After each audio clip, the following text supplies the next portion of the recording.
Jack, do you remember what day tomorrow is? Shut up! Shut up! Shut up! Shut up! If you ask the average Metal Gear fan who their least favorite character is, most of them would say Raiden in Metal Gear Solid 2. Did you say nerd? Not nerd, node. Oh. But if you give them a little more time to think it over, they would probably change their answer to Rose. So, Jack, what do you want? What do I want? Well, I'd like to save, if that's okay. Then go ahead. This is a joke, right? Rose. What now? For over a decade since the release of Metal Gear Solid 2: Sons of Liberty, many fans have criticized Rose for being a nagging succubus bitch who keeps pestering Raiden about what day tomorrow is, or how his room is sparsely decorated, and other seemingly trivial things that distracts Raiden from completing his mission. Why, Jack? Why? Listen, Rose, I'm right in the middle of a mission, and Why? Why can't you relax when you're with me? Look, the mission, Why don't you open up to me? Ironically, Hideo Kojima himself said that his favorite scene in MGS 2 was when Raiden and Rose talked about the day they met. So at least Kojima doesn't share the fanbase's hatred for Rose. Apart from Raiden, Rose has probably gotten the most vicious negative reception from the Metal Gear community. However, in Metal Gear Solid 4, Raiden's character was revamped to appeal to the masses as a brooding cyborg badass who cuts shit up. Meanwhile, Rose continues to nag the player with mundane information about their sight gauge. The only amusement most people got from Rose in MGS4 was the ability to shake her boobs with a 6-axis controller. By Metal Gear Rising, Rose had been marginalized to a footnote. She gets a passing reference here and there, but for newcomers who played Rising first, you'd be forgiven for not realizing that Raiden has a wife and son. Rose's absence in Metal Gear Rising was most likely due to the fact that Kojima had no involvement with the game's script whatsoever. But still, what was Kojima's intentions with Rose in the first place? To most, it seems that her only role was to annoy the player, that she's an expendable character, and it's great that Rising treats her that way. But what if I told you that Rose wasn't an expendable character? What if I told you that there was a point to all of those distracting calls? What if I told you that Rose is actually the key to truly understanding Metal Gear Solid 2? Don't believe me? Well, keep watching to find out why.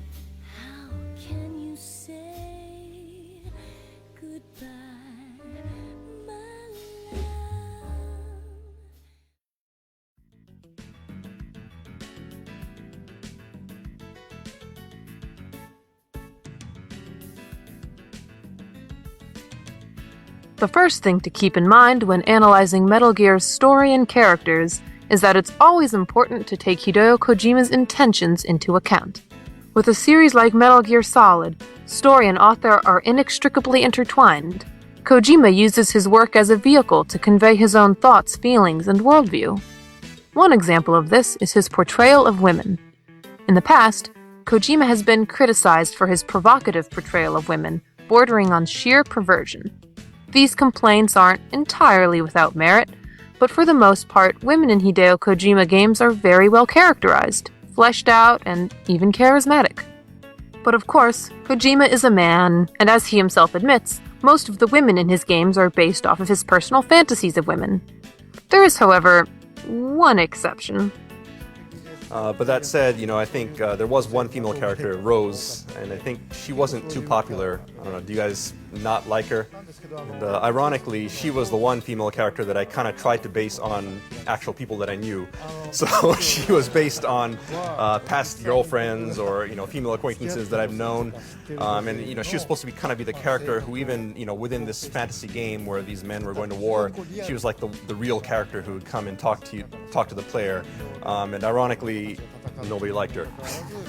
In other words, Rose was the first, and possibly the only, female character Kojima created that was based on his real-world experience with women. In a fantasy war game, Kojima intended Rose to be the player's connection to reality.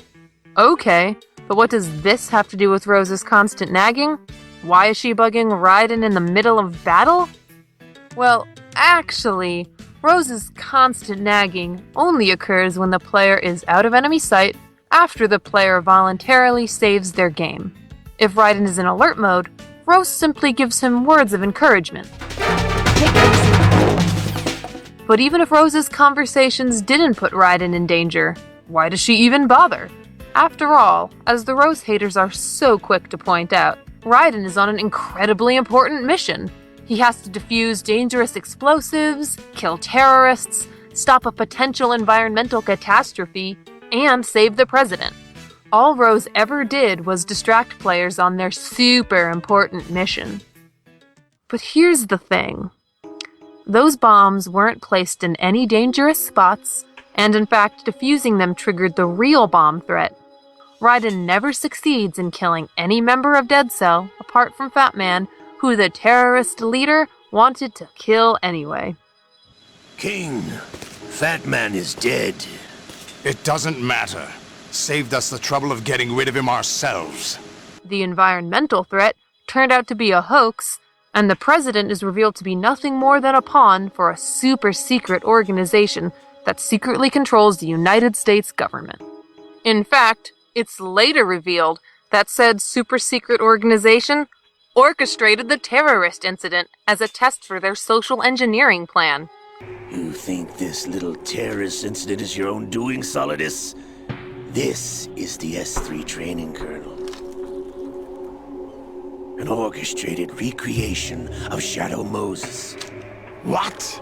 From the beginning, Raiden's mission was a sham, a fantasy game. He did nothing of importance throughout the entire game.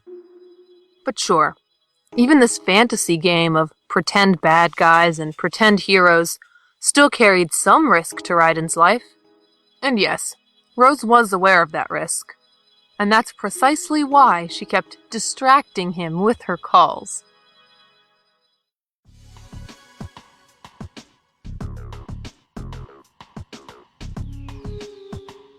While it's true that Rose started her relationship with Raiden simply because she was following orders from the Patriots, eventually she did grow to love Raiden for real. Jack, I thought I was acting because that was my job. But I did fall in love with you. That wasn't an act. She truly cared about his well-being, which is why she accepted her role in his mission. But unlike Raiden, Rose was doing something important. Two things, actually. Goal number 1. Ensure that Raiden completed the simulation. This was her Patriot-assigned goal, though keeping him alive was probably her personal goal as well. Jack is not simply a field personnel for me to track. His safety comes first to me, not the mission. How did Rose achieve goal number 1? By repeatedly reminding Raiden of tomorrow, to motivate him to survive and complete the simulation. Recall an early conversation with the Colonel, when Raiden questions the need for Rose's involvement in the mission. Colonel, I fail to see... I know your VR training performance in and out, but sometimes that's not enough. You're familiar with the Shadow Moses incident? You know I covered it in VR. If there's a crucial tactical detail that case taught us, it was the power of the operative's will to survive. In Metal Gear Solid 1, Solid Snake's defining characteristic was his survival instinct. He made the impossible possible, no matter the odds. But if you ask me, there's no happiness to be gained in death. No peace either. I'm gonna leave here alive. On his simulated mission, Raiden would be exposed to many dangers, from Harrier attack planes to a gazillion Metal Gear rays. But so long as Raiden had the will to survive, he would rise up and overcome any danger he faced. And that's where Rose came in. Jack, What? do you know what day it is tomorrow? Rose ensured, through her reminders of tomorrow, that Raiden would never give up, no matter how crazy things got. What is it, Rose? Talk to me. I'd rather you figure it out. It's important. How important? Important enough? And we'll talk about it tomorrow. Why not now? Tomorrow seems more appropriate. I need all the help I can get so that I won't chicken out anyway. Is that the reason you decided to be part of this mission? Okay, I'm gonna finish this thing by tomorrow no matter what. Now, some of you might be thinking, but Dragonblade, Rose going on and on about April 30th wasn't encouraging. It was annoying, both for us and for Raiden. Well, first of all, Rose only brings up April 30th 4 times. Enough times to keep it on Raiden's mind, but not enough times to justify these overblown exaggerations from the fanbase. Second of all, in one instance, Raiden was the one who brought it up. And I do think about you. I'm trying to remember what's so special about April 30th. While you, the player, may not care about April 30th, Raiden does. And learning its significance is what motivated him to stay alive. You need to stay alive so you can. Okay, that's a deal.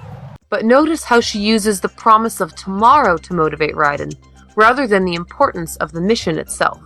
Surely, stopping a terrorist threat would be motivation enough, right? Which brings us to goal number 2, helping Raiden realize the truth about everything. The truth about herself, the mission, and most importantly, Raiden himself. This was Rose's ulterior motive throughout the game. How did she achieve goal number 2? By constantly asking Raiden uncomfortable, pointed personal questions at the worst possible times. There are many layers to this goal, so let's break it down. 1. The truth behind Rose. What I really wanted was for you to see the real me. It hurt to play out this artificial romance. Rose wants Raiden to realize the truth, but as a Patriot spy, she couldn't tell him the whole truth without disobeying her orders. So, she left clever hints in her dialogue with Raiden. But he's got no right to go around pretending he's got a prosthetic leg. That's an insult to people who really can't walk. Everyone's got their own reasons. Sometimes you've got no choice but to lie. You're right. I guess it is necessary sometimes. Rose? It's nothing. Well, see ya. I want to be recognized, first of all, for who I really am, especially by you. I don't want you, of all people, thinking that I'm just your girlfriend. You sure know a lot about parakeets. I had my own once. I didn't know that. I never mentioned it? No, this is the first time. Really? Yeah, there's probably a lot of other things that I don't know about you yet. Yeah, actually, well, there's a lot more. Rose? Jack? What? After this mission is over, let's talk about lots of things. Yeah, let's. Good luck. I'm just saying you're different from your usual restrained self. What about you then? I always want to be open with you as much as I can. And I have no idea what's making you suffer so much. That's hard for me. If only you'd talk to me about it. There are some things I want you to understand without me having to explain. You can't possibly expect me to... Rose. I guess you're right. Maybe if I were a better match for you, I could understand without being told. But I guess I'm not. I guess I'm just too different. Rose, that's... Not true? Yeah, you're perfect for me. The ideal woman, so to speak. Ideal? Yeah. If I was... What are you trying to say? Nothing. Never mind. Sorry, I was about to say something stupid. Get back to the mission. Notice how, in each of these conversations, Rose plants very subtle clues for Raiden to connect the dots on his own. Sadly, Raiden, like most players, merely took these conversations at face value and failed to see the underlying meaning of Rose's behavior. You refused to see me for what I was. I lied to you, but I wanted to be caught. You pretended to be understanding, to be a gentleman. You never made a conscious attempt to reach out to me. The only time you did was when I gave you no choice but to do so. 2. The truth about Raiden and the mission. Again, some of you might be thinking, but Dragonblade, there's one thing you can't deny, and that's how much Raiden loathes her calls and wants her to shut up so that he can get back to the mission. Oh, really? Jack, do you remember the day we met? I'm kind of busy right now, Rose. You're right, sorry. If Raiden had been so uninterested in Rose's relationship talk, he would have ended the conversation right there. After all, he's on an incredibly important mission, right? Surely, Raiden wouldn't want to be distracted when he has bombs to worry about. But he didn't end the conversation. I do remember. It was right after I transferred to New York. There are all these tourists around you in front of the Federal Hall. This isn't the only conversation where Raiden doesn't prioritize the mission. Jack, how's the mission going? Fine. Fine? Is that it? Look, I really don't feel like talking about the mission. At least with you. I want to talk about something else. In fact, the only time Raiden does prioritize the mission is when Rose tries to have Raiden open up to her. Is this really the time to bring this up? Why, Jack? Why? Listen, Rose, I'm right in the middle of a mission and Why? Why can't you relax when you're with me? Look, the mission, Why don't you open up to me? Rose, This is the only time Raiden prioritizes the mission over talking with Rose. But is it really because Raiden cares about the mission, or is there some other reason? Okay then, let's talk about you. Me? Yeah, your least favorite subject. That's not... Oh yeah? Then go ahead and say something. Like what? Anything. Tell me something about yourself. I can't think of anything interesting to say. Why do you want to talk about me so badly? Because I'm curious. But why? Is it really that strange to want to know more about someone you love? Jack, I've been thinking for a long time. You've got a no trespassing sign pasted on your heart. What? No entry beyond this point. You've got it written all over your heart. That's ridiculous. Don't try to deny it. You know I'm right. Stop lying to me. Notice how dodgy Raiden is whenever Rose asks about his past. He never acted this way when she talked about the day they met. It's only when Rose brings up Raiden's past that the mission suddenly becomes important to him. The mission is Raiden's excuse to avoid the personal problems he's keeping from Rose. We'll talk about it tomorrow. Why does it have to be tomorrow? So I can build up enough courage first. And so you won't run away. I would never do something like that. Liar. Every time I want to talk about something, you suddenly remember that you have some work you have to do, or you get a stomachache. Hey, that's not... You know it's true. What are you so afraid of? And the irony of it all is that it's later revealed that Raiden's mission was a hoax from the beginning. We used Shadow Moses as a paradigm for the exercise. I wonder if you would have preferred a fantasy setting. We chose that backdrop because of its extreme circumstances. It was an optimal test for S3's crisis management capacity. If the model could trigger, control, and solve this, it would be ready for any contingency. And now, we have our proof. Raiden, like the player, is using the mission, the game, to avoid their problems. What I hate more than anything else in the world is my own past. I didn't want you or anyone to know about it. The truth about the mission that Rose wanted Raiden to realize is that it was an illusion tailored to his escapist fantasies. The truth about himself that Rose wanted Raiden to realize is that he had real problems that he could not and should not escape from by blindly buying into this fake mission. Rose was trying to break Raiden out of his denial and remind him of what was truly important. But that begs the question, why?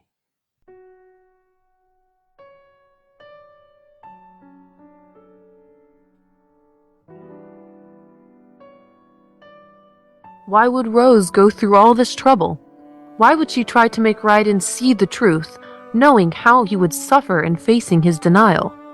I don't want to share my past with anyone. I just want to forget about it.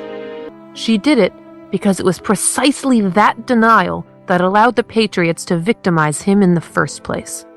Solidus raised plenty of other child soldiers. Do you know why we chose you over them? It was because you were the only one who refused to acknowledge the past. All the others remember what they were and pay for it daily. But you turn your back on everything you don't like. You do whatever you like, see only the things you like, and for yourself alone. Rose realized this and was trying to save Raiden from being a blind victim. She was trying to give him a real choice, a human choice. Now, more importantly, why would Kojima go through all this trouble? Remember, Kojima said he based Rose on real women in his life, so that, even in a fantasy war game, Rose would be the player's connection to reality. Why would he do this? Well, the answer is actually pretty simple. Raiden is the player. Everything the player does, Raiden does, and vice versa. Just as the player is playing a fantasy game and pretending it's real, Raiden is also playing a fantasy game and pretending it's real. Just as the player wanted to play all of MGS2 as Solid Snake, Raiden aspires to imitate Solid Snake. I've completed 300 missions in VR. I feel like some kind of legendary mercenary. Raiden is the player, and his denial of his true self parallels the player's denial of their own true self. Kojima is no ordinary game designer. He crafts each of his games with a lesson in mind that he wants to pass down to players. You mustn't allow yourself to be chained to fate, to be ruled by your genes. Humans can choose the type of life they want to live. The important thing is that you choose life, and then live. But while MGS1 was a surprise success, Kojima was worried about whether or not his message truly got through to players. When Kojima looked at all of the young people who measured their self-worth by their VR scores, by how snake-like they could be, he saw people who disliked their real selves enough to want to replace those selves with a fantasy persona. They were people with no identity of their own. There wasn't anything in your room. Only a bed and a small desk. It looked like a prison cell. Rose? No television set. No family pictures. Not even a poster. Rose, I only use that room for sleeping. A lifeless room. Almost like your empty heart. Instead of choosing life, these kids chose an escapist fantasy. As the man who had accidentally passed down this fantasy, Kojima felt a duty to pass down something that could undo that damage, to snap these youngsters out of their denial and make them face up to the reality of their real lives, and more importantly, their real selves. それで作ったんですけども、メタルギアソリッドでスネークが人気が出てしまって、ある種偶像になってしまったんですよ。キャラクター性がついてしまったので、そのキャラクターを、いろんな人が操作するのでしょう。非常に難しくなったということで、2ではライデンを主人公にして、スネークを客観的に見れるような、キャラクターの関係を作った。This is why Kojima based Rose on real women in his life, and why he had her interrupt Raiden and the player on their mission, to remind them of their lives outside of war, outside of the game. Most of us probably won't have to deal with fat roller skating maniacs, vampires, or saving the world from terrorists. These are all simply fantasies that we indulge in. But most of us probably will find ourselves in a real relationship with a real person and struggle with real problems. In many ways, Rose is like Metal Gear Solid 2 itself. She's beautiful and intelligent, but ultimately a deception. Players expected MGS2 to be a straightforward sequel starring Solid Snake, only to feel betrayed when the game was revealed to be part of Kojima's elaborate social experiment. Likewise, Rose is introduced as simply a normal girl who's worried about her boyfriend. But in reality, her ulterior motive was to get him to look past his fictional mission and see things for what they are. Aboard Arsenal Gear, the truth about Raiden is laid bare, literally. With Solid Snake now at his side, Raiden can no longer pretend to be Solid Snake. Here, Raiden admits the truth about himself. I lied, Snake. I have more field experience than I can remember. It's not VR that's doing this to me. At last, Raiden reveals the ugly truth of his past. I'm Jack the Ripper, a dirty reminder of a terrible mistake. Kojima wanted players to accept the sad, unflattering reality of themselves. But more importantly, Kojima also wanted to give them hope. You can stop being part of a mistake, starting now. He wanted to teach players that they don't have to live their lives perpetuating their mistakes, that they can start over and choose their own legacy. You can find your own name, and your own future. Decide for myself? And whatever you choose will be you. At the beginning of the game, players are asked to input their name and information. This information later appears on Raiden's dog tags, representing the player's control over him. In this scene, Raiden rejects the player's control. He rejects the fantasy that the Patriots tried to impose on him, and he rejects allowing his tragic childhood to determine who he is. He declares that he will find his own name and his own life. When asked about his favorite moments in the series, Hideo Kojima listed the scene where Raiden throws his dog tags, explaining that it was very representative of the theme he wanted to portray in the game. An argument can be made that, prior to Metal Gear Solid 4, Kojima intended all of MGS2 to be a virtual reality mission. But the significance of Raiden's choices remains the same, even if everything that happened in front of Federal Hall was merely a hallucination. As Snake himself said, There's no such thing in the world as absolute reality. Most of what they call real is actually fiction. What you think you see is only as real as your brain tells you it is. It's not whether you are right or wrong, but how much faith you are willing to have that decides the future. Here, Hideo Kojima, through Solid Snake, is acknowledging that, virtual reality or not, Metal Gear Solid 2 is a work of fiction, a fantasy game. But he wants players to use what they learned through this fictional experience to better their own lives. I know you didn't have much in terms of choices this time. But everything you felt, thought about during this mission is yours. And what you decide to do with them is your choice. You mean start over?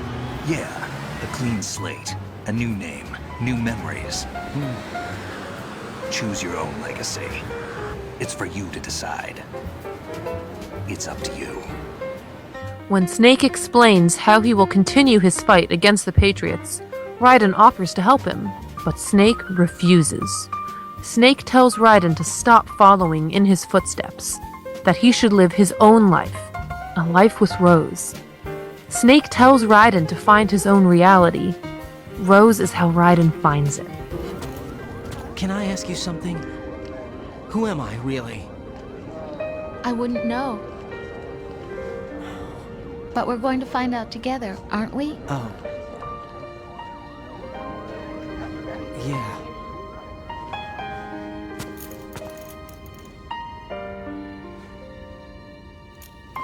See me for what I am, okay? I know. When Raiden chooses a life with Rose, a life not of defeating terrorists, but of changing diapers and telling bedtime stories, he acknowledges his true desires and duties. By proposing to Rose, Raiden no longer allows Patriot-controlled society to define who he is, and nor does he allow Solidus's childhood conditioning to define his future. By proposing to Rose, Raiden finally chooses to find his own name and his own life.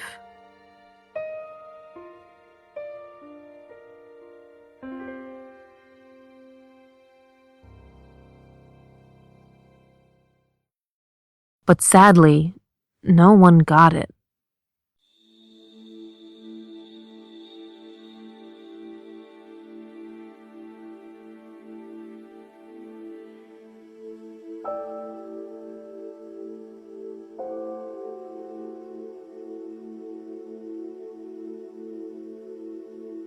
Hideo Kojima poured his heart into Metal Gear Solid 2, confident that his message would reach players worldwide. But when the game was finally released, it became clear to Kojima that fans were more upset than enlightened. As a result, Kojima slipped into a deep depression. Despite his best efforts, players still demanded that they have their Solid Snake fantasy, and they criticized MGS2 for undermining that fantasy at every turn. Raiden, of course, was criticized for being the antithesis of Solid Snake, a flamboyant noob, unlike the heroic badass they wanted to play as. But while Raiden received the loudest criticism, it was Rose who received the most viciously stupid criticism. She's a pointless character, but at least she has nice jugs. Bitch needs to go to the kitchen, am I right? Huh? I want to kill people and fight Metal Gears, not get a morality check. And so, Kojima made Metal Gear Solid 3, Snake Eater. Snake was the protagonist again, kind of, and the story, while still conveying an important message, was more simple and straightforward, and the female characters went back to being based on Kojima's unrealistic fantasies of women. The name's Eva. Kojima intended Snake Eater to end the series, but players continued to demand explanations for things in MGS2 that Kojima never intended to explain. Thus, Kojima started working on Metal Gear Solid 4, Guns of the Patriots. But as Kojima worked on the game, he continued to lament how it seemed that neither players, nor his team, understood the message he worked so hard to convey in MGS2. Did he communicate his message well enough? If so, why weren't fans receptive to his message? Why didn't they, like Raiden, learn to shake off society's mimetic determinism and find their own identities? It was these thoughts that led Kojima to come up with the theme for MGS4, Sense, a person's will, thoughts, and emotions, not encoded in genes, memes, or the scene of the times. According to Kojima, the reason fans didn't get MGS2's message is because they misunderstood what Metal Gear is really about. They didn't understand the sense of Metal Gear. Again, we must never forget that Kojima's games are an extension of his sense, his will, thoughts, and emotions. He projects his own feelings into his work. So, taking all of this into account, how did Kojima's depression over his failure to pass down MGS2's message influence MGS4?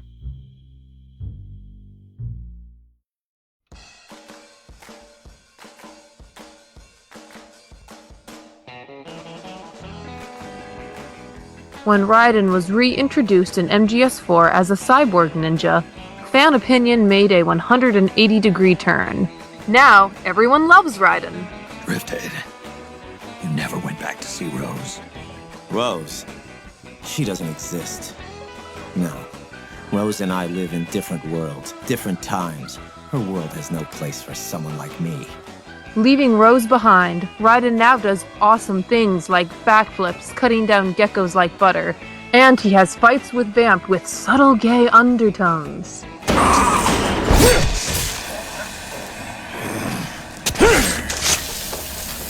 Raiden is now the badass players wanted to play as in MGS2. Meanwhile, Rose was assigned as Snake's psychological counselor. Many have criticized Rose's role as a codec contact due to her mundane conversations about how to maintain Snake's psyche. But in truth, there are actually many interesting conversations with Rose. The problem is that most of them only occur if the player has a low psyche. A few other interesting convos only occur at very specific moments in the game, like during the bike chase with Eva, or after the Crying Wolf battle. Otherwise, the player only gets the mundane conversations that people complain about. As a whole, Rose's personality seems downplayed. In MGS2, she had an attitude. She called Raiden out on his shit, she stood up for herself, and she was even brutally funny. What? I can't believe this. What are you wearing? Oh, it's a disguise. A disguise? What kind of disguise?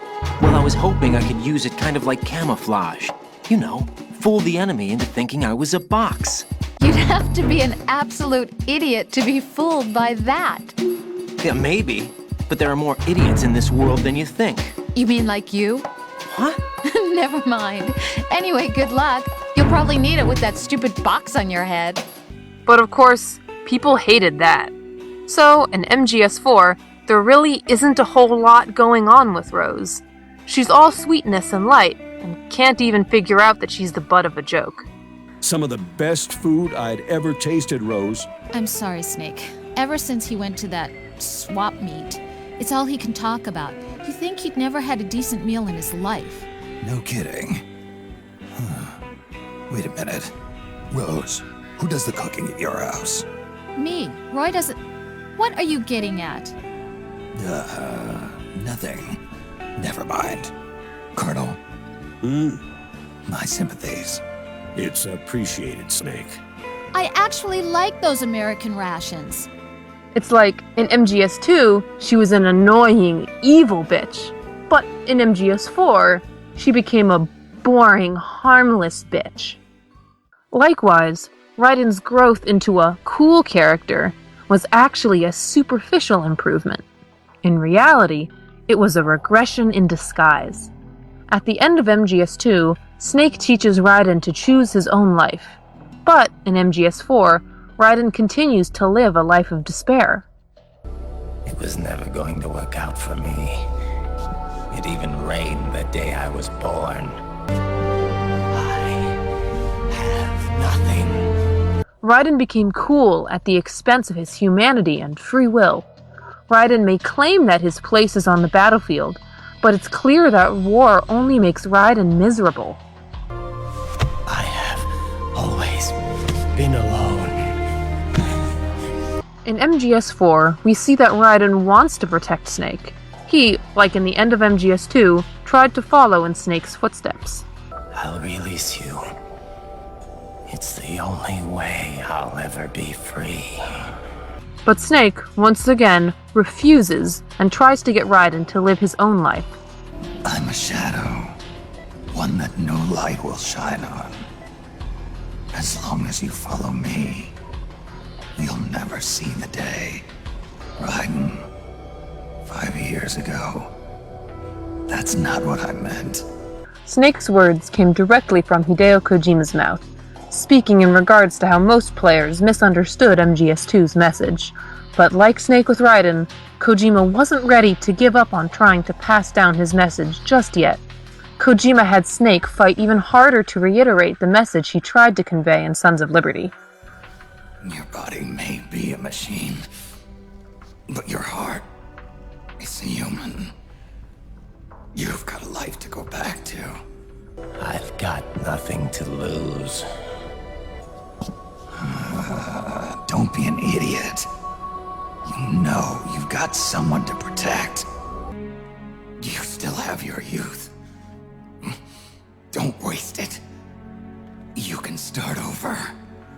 Notice how Snake continues to remind Raiden of Rose. Just like in MGS2's ending, Snake implores Raiden to find his own identity. And Snake understands that the only way that that can happen is if Raiden gets away from the battlefield and returns to his family. And by the game's end, Raiden does get his wish, albeit in a way no one ever expected. Many fans have criticized Rose for marrying Campbell while Raiden was clearly in distress. I know it sounds like I'm making excuses, but I needed to get over it. To move on with my life. However, this is revealed to be nothing more than a red herring. As it turns out, Rose only married Campbell in order to protect their son. Roy pretended to be my husband. To protect me. And our son. Only until you completed your mission. To shield us from Patriot eyes. All this time, when we thought Rose was harmless and boring, she was actually pulling the wool over everyone's eyes, yet again. Still, one can argue that she hurt him deeply with her lies. I mean, on top of all the lying and manipulating she's been doing in their relationship, she even lied to Raiden about her miscarriage. How could she be so sure that he'd return to her after all the pain her lies caused him? Well, maybe she wasn't sure. And if she wasn't, then that makes her sacrifice all the more noble, because she would have done it knowing that her temporary loss might end up a permanent one. If she was sure, then that just proves that she trusted Raiden to follow his heart back home. And it was clear throughout the game that Raiden never forgot about her. Even though Raiden claimed Rose doesn't exist in his world, as the Arsenal Gear scene shows, his heart yearned for Rose all along.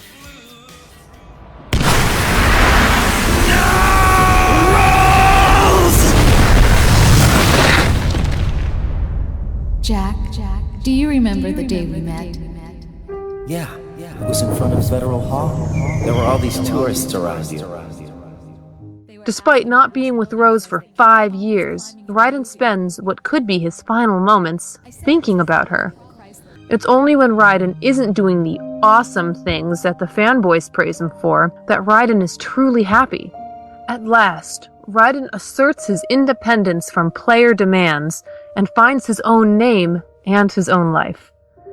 And Kojima hoped that both fans and his team would finally understand the sense of Metal Gear's message.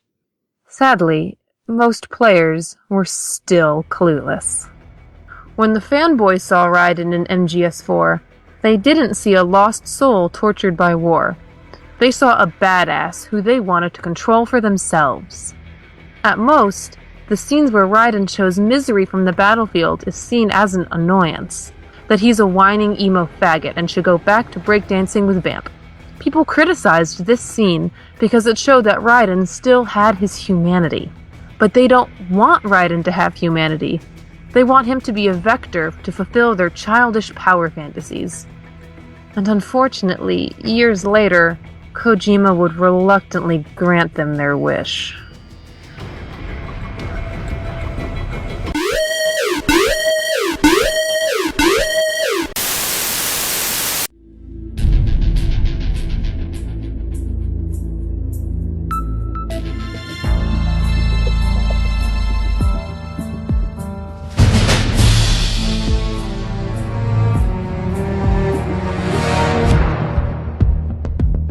Kojima intended Raiden in MGS4 to be a parody of the player's demand for a badass playable character by depicting him as a miserable, emotional wreck whose only wish is to be with his family again. But most players missed the point entirely and demanded a game where they could control Raiden in his cool ninja persona. The very same people who hated playing as Raiden in MGS2 now wanted to play as him again. And thus, Metal Gear Rising was born. Previously, I have stressed the importance of taking Hideo Kojima's intentions into account when analyzing Metal Gear's story and characters. But this doesn't really apply as much to Metal Gear Rising, because Kojima had absolutely nothing to do with the game's script, or anything in the game's universe. Kojima himself admitted that his only ulterior motive for Rising was that he wanted the game to sell so that he could get away with exploring taboo subjects for Metal Gear Solid 5. Because of the more commercial motivation behind Metal Gear Rising, Kojima wanted to focus on satisfying the player's power fulfillment fantasy, rather than challenging it like he did with past games. He wanted the game to be designed as an outlet for stress relief, rather than to convey a profound message. Whereas Kojima's games are concerned with using the game systems to reinforce the story, with Rising, everything about the story was sacrificed to serve the gameplay. And whereas Kojima is very serious about the lessons he wished to convey through the Metal Gear Solid games, with Metal Gear Rising, Kojima treats the game like a joke. His idea for Rising 2 is one where Grey Fox fights zombies powered by nanomachines.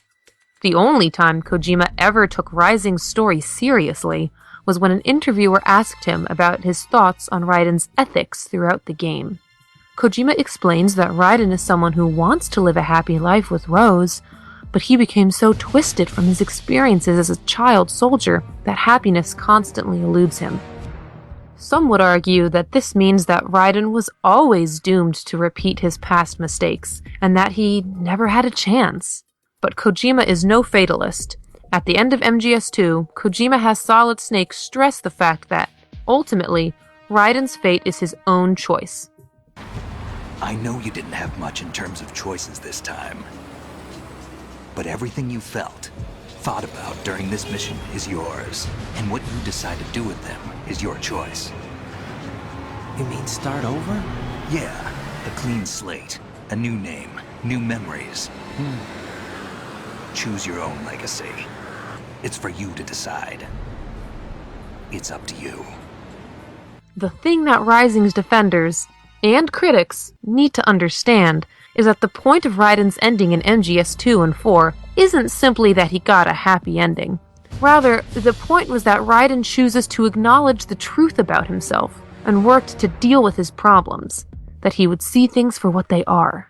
With Rose, Kojima tried to show players the hard but healthy choice, one that forced them to face reality and own up to their problems. But Kojima knew that this wasn't the only choice. Raiden could have also chosen to ignore Rose and Solid Snake, and instead continue to be Jack the Ripper, just like how players can continue to avoid facing their problems and instead live in a fantasy. And as the negative reaction to MGS2 showed, most people made the latter choice of ignoring the game's message. All Kojima is saying with this quote is that Raiden wants to be happy with Rose, but doing the right thing is hard. According to Kojima, Rising is about Raiden giving up on making the hard but healthy choice. So while it does suck that Rising undermines Raiden's ending in MGS4, Rising could have at least been an opportunity to show the consequences of Raiden not following Rose and Solid Snake's advice. To show the consequences of ignoring MGS2's message, as so many players have done, even after Kojima tried to reiterate it in MGS4. But of course, it must be restated, Kojima had nothing to do with the story of Metal Gear Rising. So Kojima's interpretation of Raiden in the game is simply his interpretation, which isn't necessarily what the game actually intended. So the question becomes, how well does Kojima's interpretation hold up in the game itself?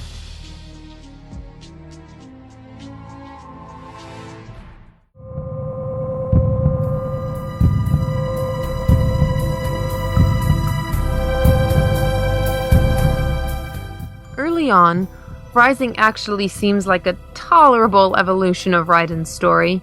In optional codec conversations, Raiden explains that the reason he works for Maverick is because he wants to support his family, but couldn't find a job outside of military work. Good jobs aren't easy to come by these days, even for non-cyborgs, and I've got a family to feed. But even though circumstances have dragged him into battle yet again, he's still shown to keep his connection to life outside of battle in mind. I'd like to see my family again someday, you know. My son's going to forget he even has a father. I can't see him all the time with work and all, but whenever I'm back home, he's always so excited to see me. When I see that, I feel like, you know, I want to do whatever I can to keep him happy. I can understand trying to find the ideal woman when you're young, but you know what? It's those little imperfections, those idiosyncrasies that keep things interesting in the long run. You come to appreciate that kind of stuff in a lifetime relationship. These moments are perfectly in character for Raiden, showing how, even when in the middle of a mission, his family is always his first priority, just like it was all the way back at Big Shell. I'm kind of busy right now, Rose. You're right, sorry. I do remember. It was right after I transferred to New York. There are all these tourists around you in front of the Federal Hall. Unfortunately, all of these conversations can only be found in completely optional codec calls. Even the call that explains how Raiden wants to provide for his family is treated as an Easter egg. In other words, Raiden's family, the most important thing in his life, is given the same treatment as Johnny's diarrhea in MGS2. To come all the way to New York just to get hit with a bowel attack. When Raiden's motivations are explored in Rising's cutscenes, it has nothing to do with providing for his family. Rather, Raiden's motivations appear to be a strong sense of justice. There's a saying I like. One sword keeps another in the sheath. Sometimes the threat of violence alone is a deterrent. Sometimes by taking a life, others can be preserved. People who terrorize and take innocent lives for money. They sowed their fate when they took this job. I'm just the Reaper. Unlike Raiden providing for his family, Raiden's black and white tool of justice credo is absolutely not in character, as he should already be aware of the morally gray realities of war from Snake. People will remember only the good part, the right part of what you did. There's no right part in murder. Not ever. Raiden, at this point, should have a more nuanced worldview, one that believes in higher ideals, but never disregards the weight of his actions. But one thing that both motivations have in common is that they're both completely dropped in Chapter 3. Not only does Raiden quit his job, seemingly forgetting that he has a family to feed, but in a conversation with Doctor, it's revealed that there are actually plenty of non-military jobs for cyborgs. You planning on signing him up with a PMC? Because that's the only job we're good for, far as I can tell. Oh, you are quite mistaken there. Just consider it. The power of a machine matched with the nimbleness and creativity of a human. The construction and public works possibilities alone are endless. I saw a news piece on German TV just the other day about a cyborg plumber, in fact. Notice how Raiden doesn't use his own experience looking for a job to dismiss Doctor's claims. He's treating everything Doctor is telling him as new information that he wasn't aware of. So Raiden working to provide for his family was a farce from the beginning. We don't hear anything about Rose and Little John's financial situation after Raiden leaves Maverick. At most, Raiden informs Boris that they're in New Zealand. Safe. Rose would understand why I have to do this. And that's it. That's the most substantial information we get about Raiden's family outside of optional codec conversations. Yeah, remember how in MGS2, Rose was what kept Raiden alive the entire time? You need to stay alive so you can. Okay, that's a deal. It makes no sense for Rising to treat Rose as such an expendable character, unless her absence actually plays an integral role in the storyline. In MGS 2 and 4, Solid Snake and Rose worked hard to preserve Raiden's humanity. Solid Snake helped Raiden get back on the right path, and Rose married Campbell in order to protect their son so that Raiden had something to come back to when he was done fighting. Now, Solid Snake is presumed dead, and Rose isn't anywhere to be seen. No one's around to bail Raiden out of his despair. But then, Raiden says something that is completely out of character. I learned young that killing your enemies felt good. Really good. Specifically, the Japanese version of this line.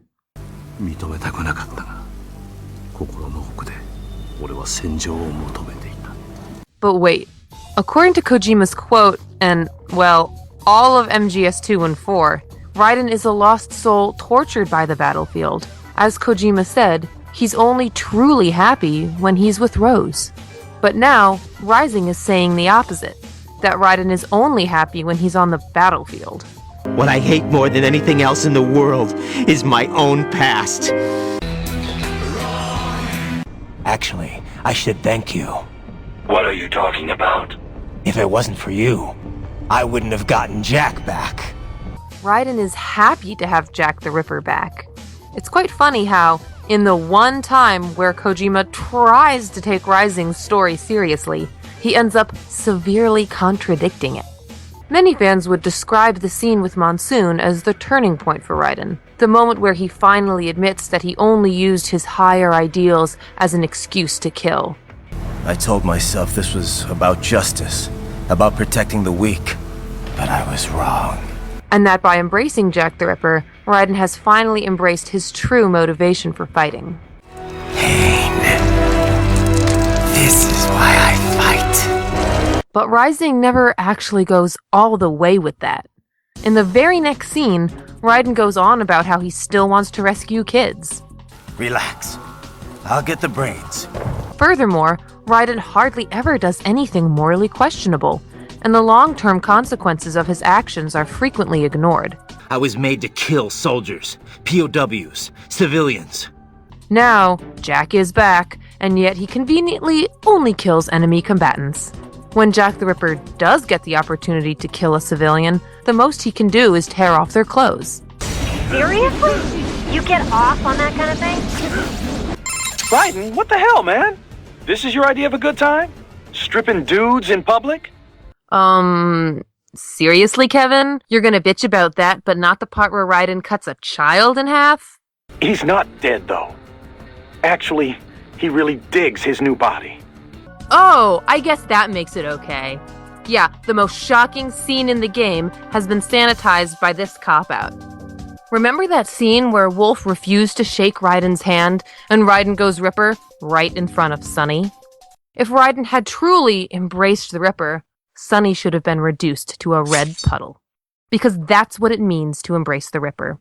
That's what it means to fight only because feeling and inflicting pain is fun. But does Rising boldly show us the consequences of embracing the Ripper? No, of course not. Sorry, not really. Remember when Kojima said he wanted Rising to satisfy the player's power fulfillment fantasy? He wanted Rising to provide stress relief for the player. If the player protagonist cuts down sweet little Sunny out of pure rage, this would only break the player's fantasy. So, the consequences of Raiden embracing the Ripper have been severely downplayed. The only thing Jack the Ripper does to Raiden is give him an awesome superpower that cuts down enemies like butter. Yes, rather than portraying Raiden's emotional scars as a tragic burden, Rising portrays Raiden's PTSD as a source of empowerment. Atsutamari, I don't think that's how PTSD works. Without the proper treatment, their symptoms will worsen, eventually leaving them unfit for combat entirely. But the moment when Rising's stupidity finally reaches the point of no return is this scene. I chose this. They're kids, you son of a bitch. But the entire game makes a point about how these kids are going through a virtual simulation of what Raiden went through under Solidus's command. We've already commenced the outbreak. The Sears program? Yep. Same one old Georgie boy used on the kids in Liberia. These kids are exactly like Raiden. They never had a choice. I'm not like Snake. I never questioned why we fought. There was no purpose, no way out.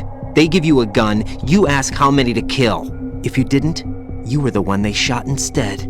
And yet, for some ass-backwards reason, Rising tries to make it seem like Jack the Ripper was something Raiden chose, rather than something that was conditioned into him.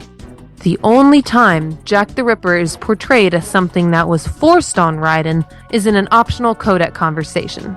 All the drugs, the non-stop violence, it destroyed my sense of judgment completely. Maybe it's in my blood. Maybe it's the Sears program. Probably both. I gotta do what I can to stop that VR training. I'm not the only one suffering. Notice how this is a running theme in the game.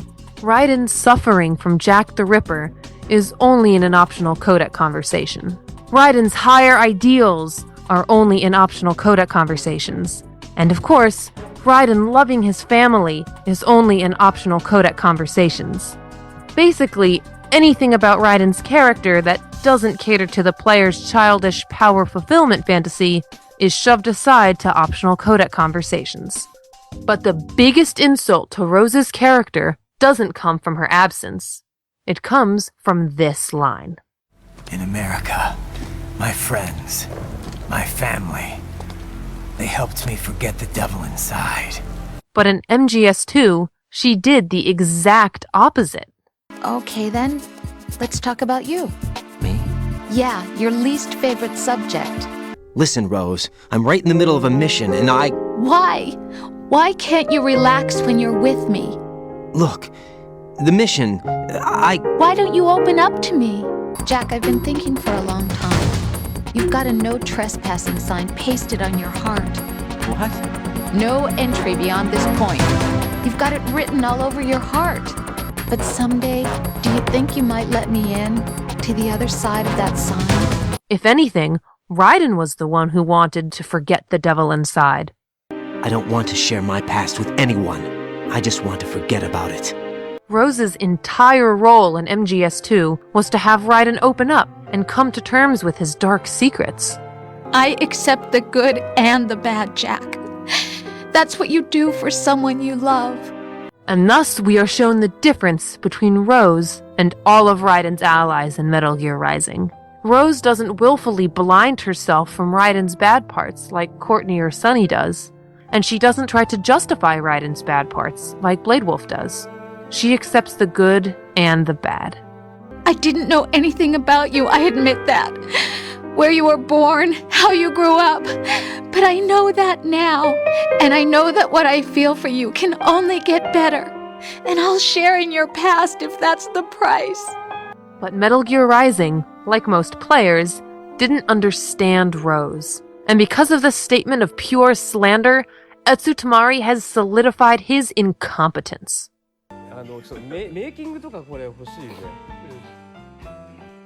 The scene that best represents the contrast between Metal Gear Solid 2's message and Metal Gear Rising's message comes from the dying words of Senator Armstrong. You carve your own path. Use whatever methods you see fit. You don't let legal bullshit get in the way. And if it costs a few lives, so be it. On the surface, Armstrong telling Raiden to carve his own path is very similar to Solid Snake telling Raiden to choose his own legacy. You can find your own name and your own future. Decide for myself? And whatever you choose will be you. But here's the thing. Armstrong tells Raiden to continue fighting, even if it costs a few lives. But by continuing to fight, Raiden is only bending over to Solidus's will. So, Jack the Ripper, will it be Solidus, the Patriots' creation, or you, Solidus's creation? On the other hand, when Raiden offers to help Snake in his fight against the Patriots, Snake refuses. Count me in. No, you have things to do first. And people you need to talk to. Snake knows that Jack the Ripper isn't something Raiden chose for himself, which is why he advised Raiden to stay away from war, go back to Rose, and start over with his life. In Kojima's Metal Gear, fighting is a waste of life. But in Etsu Tamari's Metal Gear, fighting for its own sake is treated as admirable. Sadly, Rising ends with Raiden taking Armstrong's advice, rather than Solid Snake's. Rather than finding a new name for himself, Raiden has simply regressed back to his old name.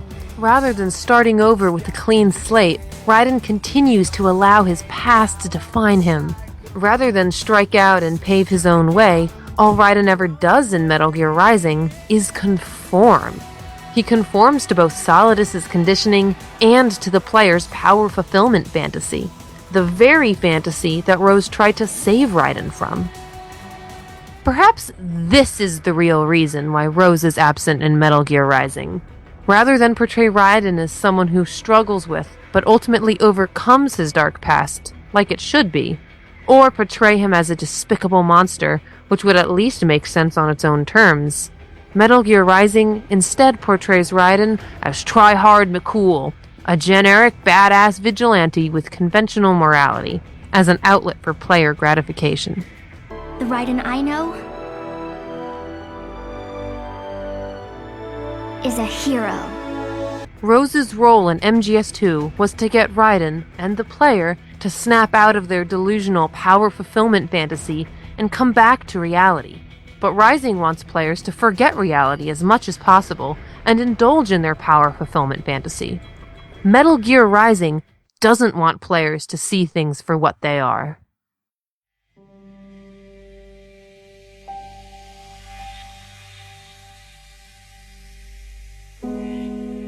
In one of his biographies, film director Quentin Tarantino makes an interesting point about the psychology behind people's reactions towards extreme violence in his films. He explains that audience members tend to be more responsive towards a paper cut than, say, an exploding head, because you can't relate to the sensation of having your head blown off. To most people, it's just a cool special effect. But when they see a paper cut, they cringe and look away, because they can relate to that painful sensation. Raiden in Metal Gear Rising is the exploding head. Nobody knows what it's actually like to be a sociopath, so most players just sit back and enjoy slicing dudes to tiny pieces without any self-reflection. Raiden in Sons of Liberty is the paper cut. Players can actually see the dark parts of themselves in Raiden. You turn your back on everything you don't like. You do whatever you like, see only the things you like, and for yourself alone. For most players, the flaws that make Raiden such a shitty person hit so close to home that they loathed Rose for constantly bringing up Raiden's faults. In the same way that one would look away from seeing a paper cut in a movie. They hated Rose because she tried to make them see things for what they are. Whenever I think about Rose's significance in Raiden's life, I always think about a passage from Project Ito's novelization of MGS4, from the scene where Jack is reunited with his family. Part of me thinks that in this moment, Rose truly became John's mother. She stopped fearing this man, the father of her child. She accepted him the way he was. As Jack began to acknowledge his role in their family, she too started down a new path. How many detours had she taken before reaching this point? Much she had given up, and much she had lost. Jack had come dangerously close to stripping all meaning from her sacrifices. He had selfishly rejected life and basked in the comfort of nihilism and despair. "I won't lose my way again," said Raiden. "I don't have time to waste in searching for myself. I have too much to do now, as a father." Sadly, with Rose's continued unpopularity and marginalization, it appears that her sacrifices were in vain after all. But it doesn't have to be that way. I know you didn't have much in terms of choices this time. But everything you felt, thought about during this mission is yours. And what you decide to do with them is your choice. You mean start over? Yeah, a clean slate, a new name, new memories. Choose your own legacy. It's for you to decide. It's up to you. Whether or not Rose's sacrifices were truly stripped of their meaning is ultimately up to you, the player. So you can either choose to continue basking in the comforts of a power fulfillment fantasy, or you can choose to see things for what they are. See me for what I am, okay? I know.